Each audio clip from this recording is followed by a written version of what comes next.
was a terrible exchange between Coleman and Benarek, and their aspirations are over. In this race, when they start in a generation, people are running because they believe in their destiny. And as they get to the end of their generation, they start to run with purpose because now they have to hand something over. So all generations have these two parts. And for that generation not to fail, somebody has to run with destiny. If that doesn't work together, we have a failed generation.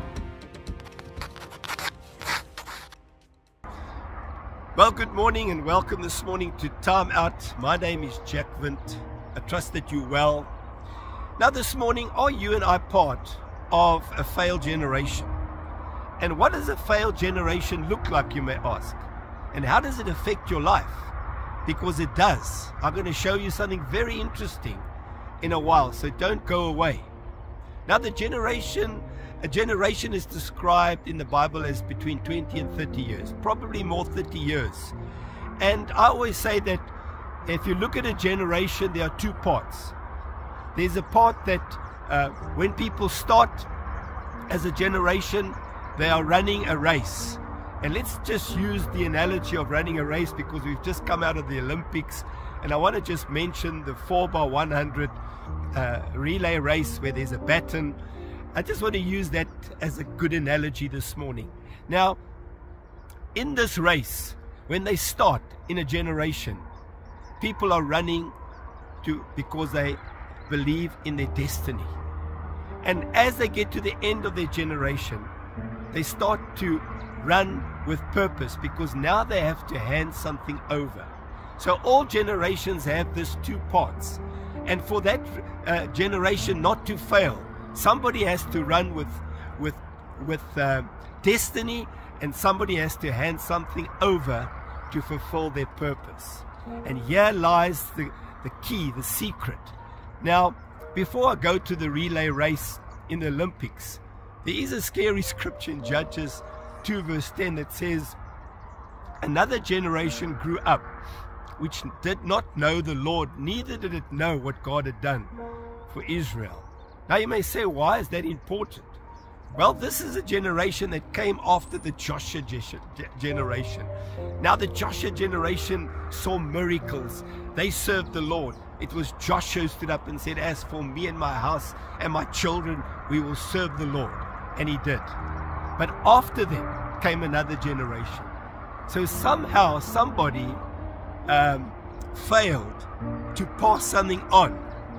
And because of that, this generation in Judges became a failed generation.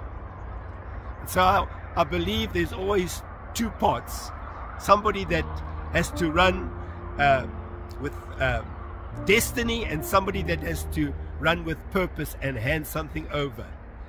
Now let me just go to the race, the 4x100 race for men in the Olympics. You know, the South Africans, they came last in the semi-final because somebody tripped one of their runners and they appealed, and then they were put through. And they won silver, amazingly, in the final. Now, the fastest runners on papers were the Americans, but they were disqualified because the race isn't run on paper, it's run in real life. And that's very much like a generation. But when you start the relay race, somebody's got a baton and they're running as flat out as they can because they believe they have a destiny to meet. They've got a gold medal to get. But as they come closer to the second person, they start to change, and instead of now wanting to receive something, they need to hand something over, because that's when they fulfill their purpose, is to hand that baton over to the second runner. And in that zone, if I may call it, there's like a transition zone between the runners, that you have time to sprint into that zone, and the person receiving it's got time to start running forward, and you have to hand that baton over. If you don't do it in that zone, you get disqualified. Now maybe the person that's running is doing so well, they may think, maybe I would just run a little bit longer, because I'm quite strong, I'm feeling quite good, and I'll just run a little bit longer and then I'll hand it over. Well, they get disqualified. In South Africa and in Africa and many parts of the world, there are so many leaders that are still running with a baton long after that transition zone, and they become a failed generation on both sides, because for a generation to succeed, there has to be two parts. Somebody has to run with destiny and receive something, and somebody has to run with purpose and hand something over. And you may say, Jack, why do people not want to do that? Now, you may say, why does it affect me? Well, if you are 15 years old, in 30 years' time, in a generation's time, you will be handing something over, maybe to your children because you're a father. If you're 20 today, in 30 years' time or 25, you're going to be handing something over to your grandchildren.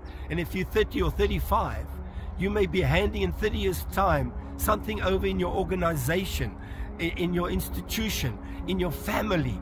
There's always these two parts. Somebody that receives something and runs with destiny, and somebody that hands something over to fulfill their purpose. If that doesn't work together, we have a failed generation.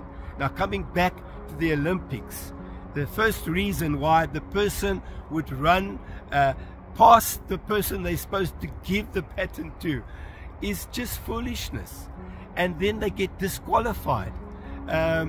Or if they go outside of that zone that they have said, this is the zone where you hand over things. And sometimes even people drop the baton. And the Americans have been guilty many times for dropping the baton, and then they also get disqualified. People drop the baton because they don't understand the value what's in their hand and how important it is to hand it over to the next generation or the next person that's taking it forward. And for us to make history, for us to have a future, we have to have a history. The history of those that have run before us. We build upon that. And you see, when you get into that zone of transition and you are running with, you started off running with destiny, and you got to the end of your generation, and now you realize you have to hand it over and you fulfill your purpose. When those things collide in that zone, you are making history. And when you are making history, you are giving a future to the next generation. My name is Jack Vint. You've been watching Timeout. I'll catch you next week. Don't forget to share, and don't forget, God really loves you. I'll see you next week.